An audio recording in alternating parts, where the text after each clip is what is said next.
Hari ini aku nggak bakal review produk, hari ini aku bakal membahas tentang suplemen yang banyak banget digunakan baik pria maupun wanita di Indonesia.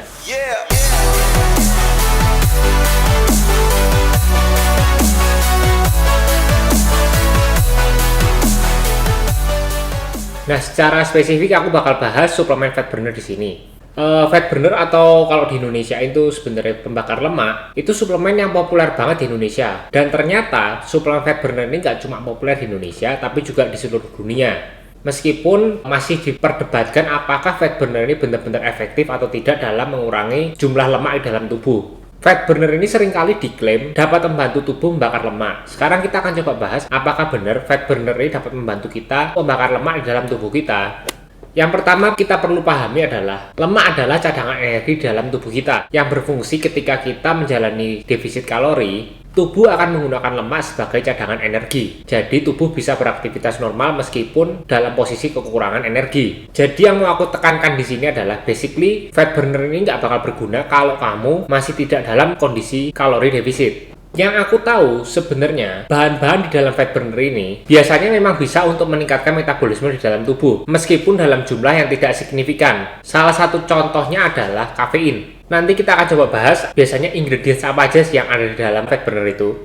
Seperti yang kalian tahu, kalau kafein ini sebenarnya adalah zat aktif yang sifatnya stimulan yang bisa membantu tubuh untuk lebih fokus, bertenaga, supaya ketika kita fitness, kita bisa melakukan performa yang lebih dibandingkan ketika kita tidak menggunakan kafein. Jadi sebenarnya menurutku kalau kalian konsumsi fat burner tapi kalian tidak melakukan aktivitas fisik apa-apa, ya sebenarnya fat burner ini jadi nggak berguna karena kamu sendiri tidak memanfaatkan dengan maksimal kandungan di dalam fat burner tersebut. Nah, sekarang kita akan coba bahas kira-kira biasanya kandungan apa aja sih yang ada di dalam fat burner itu. Nah, di sini yang pertama kali mau aku bahas dan paling sering dijumpai di dalam fat burner adalah kafein. Kafein ini bisa kalian temuin di hampir semua fat burner yang bersifat stimulan, misalnya kayak Ultra Rip, Hydrosikat, itu adalah dua fat burner yang paling laris di Indonesia dan di dalamnya emang terkandung kafein. Kafein dari yang aku baca-baca itu bisa meningkatkan metabolisme hingga 10%. Sehingga kalau kalian melakukan aktivitas fisik, kalian bisa membakar kalori lebih efektif dibandingkan dengan orang yang tidak mengkonsumsi kafein. Lalu apakah benar kandungan kafein ini bisa membantu untuk menurunkan berat badan dalam tubuh? Yes. Kenapa? Karena basically untuk menurunkan berat badan kalian harus defisit kalori. Nah, fungsi dari kafein ini adalah membantu tubuh kalian menggunakan kalori lebih efisien dibandingkan dengan tidak menggunakan kafein. Jadi apakah bisa membantu? Yes, pasti membantu. Tapi di sini ada pantangan-pantangan khusus buat kalian yang tidak bisa mengkonsumsi kafein. Jadi yang nggak bisa mengkonsumsi kafein adalah orang yang punya asam lambung, itu nggak bisa mengkonsumsi kafein. Dan juga orang yang memang tidak terbiasa mengkonsumsi kafein. Contohnya kayak aku jadi kalau mengkonsumsi kafein dalam dosis besar, pasti nggak bisa tidur. Jadi aku sama sekali tidak menyarankan buat kalian mengkonsumsi kafein kalau kalian emang nggak biasa. Sebaiknya kalian coba dalam dosis kecil dulu kalau kalian pengen coba. Dan biasanya banyak orang tuh salah tangkep. Biasanya kalau orang latihan malam, kadang fat burner ini diminum sebelum kalian latihan. Nah, kesalahannya adalah kalau kalian fitness malam, kalian konsumsi kafein, jelas itu akan mengganggu jadwal tidur kalian. Jadi sebaiknya kalau kalian latihan malam, jangan mengkonsumsi fat burner sebelum kalian latihan.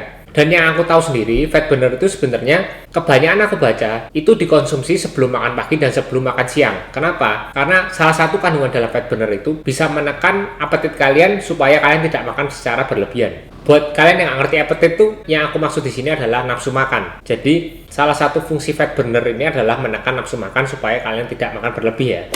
Nomor 2 yang biasanya dipakai adalah green tea extract. Ya ini juga udah sering kalian temuin di fat burner kalian. Kalau aku baca, di dalam green tea extract ini lagi-lagi ada kafeinnya. Dan dia juga ada zat khusus bernama satesin yang juga bisa membantu meningkatkan metabolisme tubuh.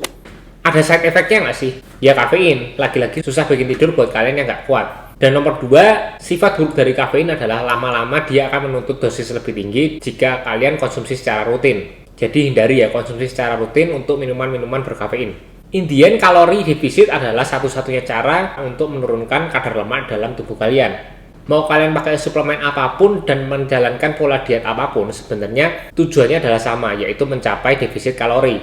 Fat burner ini sifatnya hanya membantu buat kalian membakar kalori lebih cepat dibandingkan dengan orang yang tidak mengkonsumsi fat burner. Dan yang aku tahu sendiri, sebenarnya kandungan di dalam fat burner yang paling berguna adalah kafein. Jadi buat kalian yang sangat mengidolakan fat burner, menurutku sebenarnya suplemen fat burner ini ya tidak begitu berguna jika kalian tidak barengi dengan aktivitas fisik. Kalau kalian belum rutin latihan dan belum bisa menjaga pola makan, sebaiknya hindari dulu konsumsi fat burner. Kalau kalian sudah bisa menjaga dua pola di atas, baru silakan konsumsi fat burner. Itu pun dengan dosis yang pas ya, jangan berlebihan. Dan yang sebenarnya aku mau tekanin di sini adalah dibandingkan kalian menggunakan fat burner, sebenarnya menurutku lebih efektif kalian menggunakan pre-workout. Karena intinya yang dicari ya ujung-ujungnya kafein. Tapi di dalam pre-workout itu biasanya selalu ada kalorinya. Kenapa? Karena di dalam pre-workout itu biasanya suka ada asam amino tambahan, contohnya beta-alanin. Jadi kalau kalian concern sama kalori sekecil itu, biasanya satu kali takaran saji untuk fat burner itu cuma sekitar 20 kalori sih. Jadi sebenarnya nggak begitu mengganggu diet kalian. Jadi menurutku memang lebih efektif konsumsi pre-workout ini dibandingkan dengan fat burner. Tapi kalau kalian concern sama kalori sekecil itu, ya silahkan menggunakan fat burner, tidak masalah. Atau kalian kalau mau yang lebih murah lagi, alternatifnya adalah kopi hitam. Kopi hitam ini menurutku sama efektifnya sama kayak fat burner, murah dan efektif. Jadi kalian bisa menggunakan kopi hitam jika kalian tidak ingin mengkonsumsi dua suplemen di atas. Semoga bisa membantu. Dadah!